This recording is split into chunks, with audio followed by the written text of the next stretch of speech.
Hello అండి, welcome back to my channel. ఇప్పుడు మా పిల్లల కోసం లంచ్ ప్రిపేర్ చేస్తున్నా, అది కూడా ఎగ్ రైస్. ఎలా ఉందో చూడండి.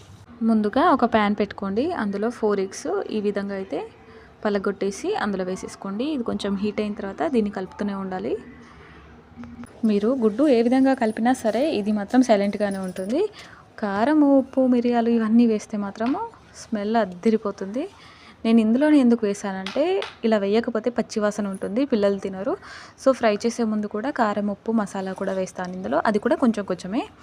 ఇదంతా ఒక బౌల్లోకి వేసేసి మళ్ళీ అదే ప్యాన్లో 2 టేబుల్ స్పూన్ ఆయిల్ వేసుకోవాలి. కొంచెం జీలకర్ర, అలాగే ఒకటే పచ్చిమిర్చి వేస్తున్నాను. మీకు కావాలనుకుంటే ఎక్కువ వేసుకోవచ్చు, పిల్లలకు కాబట్టి నేనే తక్కువ వేస్తున్నాను. అలాగే అల్లం వెల్లుల్లి పేస్ట్, క్యారెట్ వేసాను. క్యారెట్ కొంచెం మగ్గిన తర్వాత ఇందులో కొంచెం పుదీనా వేసేయండి టేస్ట్ కోసం.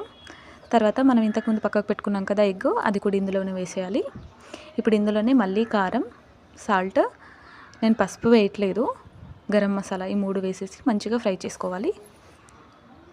చూడండి, ఈ విధంగా అయితే కలిపేసుకోండి.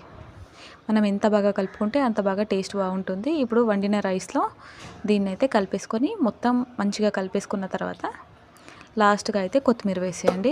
అంతే, చాలా ఈజీగా ఉంటుంది. అండ్ పిల్లలకి లంచ్ బాక్స్కి చాలా ఇష్టంగా తింటారు, ఎక్కువ కారం ఉండదు. చూడండి, గార్నిష్ కోసం అయితే కొత్తిమీర వేసాను. కొత్తిమీర లేకపోతే అస్సలు ఎండవదు కర్రీ, రైస్ ఏదైనా సరే. వీడియో నచ్చితే ఒక లైక్ చేయండి. Thank you.